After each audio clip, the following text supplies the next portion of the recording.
अस्सलाम वालेकुम दोस्तों उम्मीद करते हैं कि आप सब खैरियत से होंगे। दोस्तों ये बायो की सिंगल निडल है, ये जीटी मॉडल में है। जीटी मॉडल में ये 282 है, जीटी 282।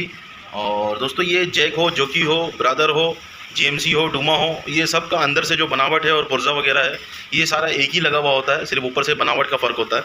तो दोस्तों इसके अंदर एक फ़ाल्ट आ रहा है। ये फ़ाल्ट कुछ ऐसा है कि जब हम इसको टकिंग पे लगाते हैं, तो टकिंग पे जब हम लगा के इसको चलाते हैं तो उसको भी आप देखेंगे, जब हम टकिंग करते हैं तो ये टकिंग सही नहीं कर रहा है। ये आपको दिख रहा होगा, सिर्फ बीच में 3 टाके का टकिंग किया और 3 टाका इधर से बाहर निकाल दिया, 3 टाका इधर से बाहर निकाल दिया। उसूलन टकिंग अगर 5 टाके का हमने लगाया हुआ है यहाँ से, तो 5 टाका यानी कि इस तरफ ऐसे चले, फिर 5 टाका रिवर्स चले और बिल्कुल सुराख टू सुराख चलना चाहिए। तो ये इस तरीके से नहीं चल रहा है, ये आपको दिख रहा होगा। फिर मैं आपको लगा के दिखाता हूँ,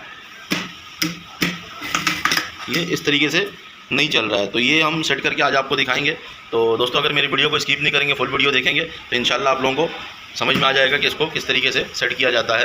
या अगर आप जैसे मशीन चला रहे हैं और मशीन चला रहे हैं आगे की तरफ, यानी कि फारवर्ड की साइड से जब चल रहा है, इधर से हम इसको टकिंग से हटा देते हैं और टकिंग से हटा के जब हम इसको चलाते हैं तो ये फारवर्ड साइड से सही टाका निकाल रहा है। लेकिन जैसे ही हम ये रिवर्स लीवर दबाते हैं इसका और दबा के फिर जब हम चलाते हैं इसको, तो ये बहुत छोटा छोटा टाका निकल रहा है। तो ये आपको दिख रहा होगा। इसी तरीके जब हम इसका रिवर्स लीवर छोड़ देते हैं इधर से और जब हम फिर चलाते हैं दोबारा, तो ये टाका सही निकाल रहा होता है। तो इस चीज़ को हम आज आपको सेट करके दिखाएंगे कि इसका रिवर्स का टाका और फॉरवर्ड का टाका किस तरीके से बैलेंस किया जाता है कि दोनों तरफ से एक जैसा हो जाए।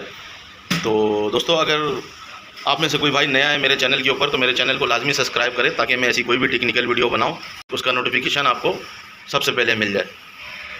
दोस्तों इस तरीके का गत्ता या कोई पैटर्न शीट वगैरह आपने ले लेना है या कोई मोटा पेपर ले लेना है और फिर हम इसको ऐसे इसके निडल के नीचे से रखेंगे और रखने के बाद इधर से व्हील से हम इसका व्हील घुमाएंगे और एक टाका लेंगे इससे ऐसे। अभी आपको दिख रहा होगा एक टाका हमने ले लिया। अब इसी तरीके से हम रिवर्स दबा के इधर से रिवर्स दबा लेंगे और फिर दोबारा व्हील हम घुमाएंगे।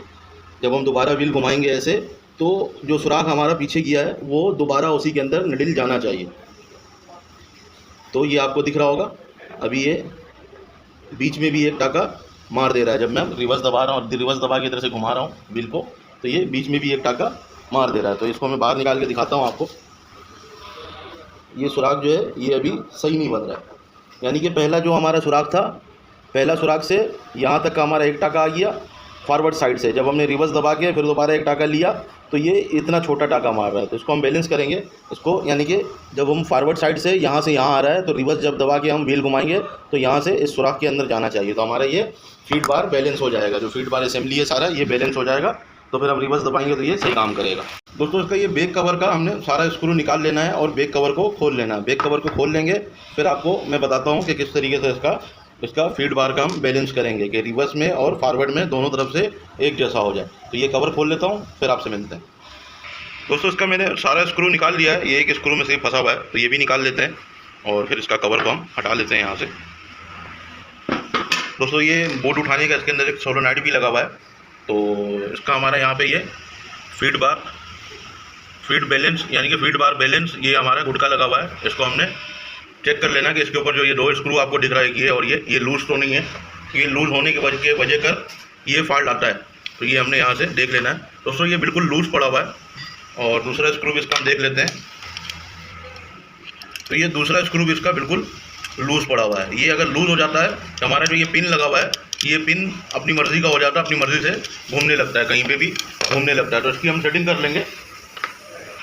दोस्तों यहाँ पे 10 नंबर का पाना लगेगा। ये 10 नंबर का पाना है मेरे पास और ये नट यहाँ पे लगा हुआ है। ये पिन जैसा बना हुआ है और उसी के ऊपर ये नट जैसा भी बना हुआ है। तो हमने यहाँ पे पाना लगा के इसको घुमाना है। उसके स्क्रू को हम लूज़ कर लेते हैं पहले। दोनों स्क्रू को अच्छी तरीके से हम पहले लूज़ कर लेते हैं ताकि ये पिन थोड़ा सा बाहर की तरफ जाए और पाना लग सके। ये हमने इस तरीके से इसको एडजस्टमेंट करना है। अब ये इधर से हम ऐसे इसको थोड़ा सा घुमाएंगे और थोड़ा घुमा लेते हैं क्योंकि इसका कर्व में होता है ये। तो ये थोड़ा सा ऐसे ऊपर की तरफ हम करके इसको घुमा के और हल्का हल्का इसको हम टाइट कर लेंगे।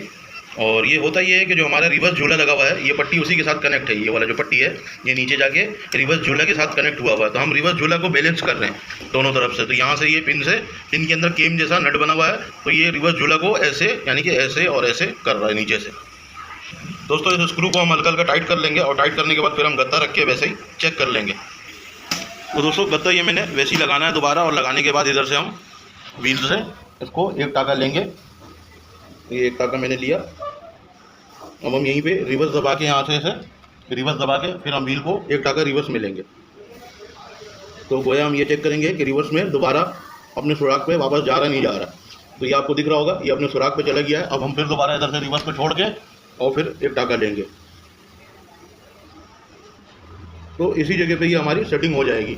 अभी आपको ये गट्टा दिख रहा होगा, गट्टे में जो ये सुराख आपको दिख रहा है कि दोनों एक जैसा टाका ले रहा है। तो यहीं पे हम जो उसका एडजस्टिंग लीवर पीछे से लगा हुआ है उसको हम टाइट कर देंगे। दोस्तों ये स्क्रू को जो हमने हल्का सा टाइट किया था इसको हम दोबारा लूज़ करेंगे ऐसे, और लूज़ करने के बाद स्पिन को हम अंदर की तरफ ऐसे धक्का दे देंगे, और धक्का देने के बाद इन दोनों स्क्रू को अच्छी तरीके से टाइट कर लेंगे। तो ये लूज़ होने के वजह कर इसका जो टाका है वो आउट हो गया था, जो इसका रिवर्स का जो टाका है वो आउट हो गया था। तो ये मैंने यहाँ से सेट करके इसको अच्छी तरीके से टाइट कर लिया है। अब हम इसको एक दफ़ा टगिंग करके चेक कर लेते हैं। दोस्तों पहले हमारी मशीन टगिंग इस तरीके का कर रहा था, और पीछे से भी आपको दिखा दूँ ये इतना लंबा टगिंग कर रहा था। अभी हम इसको फिर दोबारा यहाँ से टगिंग पे लगा देंगे। सेम साइज़ सेम सब कुछ है, 5 का यानी कि सेट किया हुआ है, 5 टाका ये मारेगा। और अब हम इसको यहाँ पे ऐसे चला के देख लेंगे। तो दोस्तों ये आपको दिख रहा होगा अभी टगिंग ये कैसा कर रहा है, बिल्कुल साइज़ के हिसाब से कर रहा है। 1 2 3 4 5 टाका बिल्कुल सेम टाका उठा रहा है, कहीं से भी आगे पीछे नहीं कर रहा। जैसे यहाँ पे आगे पीछे कर रहा था, यहाँ पे आगे पीछे नहीं कर रहा है। तो दोबारा चला लेते हैं, दोबारा भी ये बिल्कुल बेहतरीन है। तो इसी तरीके से आप इसके टाके को बराबर कर लेंगे तो ये इसके टाके का बैलेंस हो जाएगा। दोस्तों मशीन हमारी सेट हो गई है। अब इसका ये कवर वगैरह लगा के हम इसको बंद करके लाइन में चलने के लिए दे सकते हैं। दोस्तों ये कवर लगा लेना है और इसके सारे स्क्रू को अच्छी तरीके से हमने टाइट कर लेना है ताकि इसके अंदर से ऑयल वगैरह ना रिसे। तो मैंने ये कवर अच्छी तरीके से लगा लिया है। दोस्तों उम्मीद करते हैं मेरी वीडियो आप लोगों को अच्छी लगी हो, और अच्छी लगी हो तो अपने दोस्त यारों के साथ लाजमी शेयर कीजिएगा, और मेरे चैनल को भी लाजमी सब्सक्राइब कीजिएगा ताकि ऐसी कोई भी टेक्निकल वीडियो में बनाऊँ तो उसका नोटिफिकेशन आपको सबसे पहले मिल जाए। एंड दोस्तों अल्लाह हाफिज़।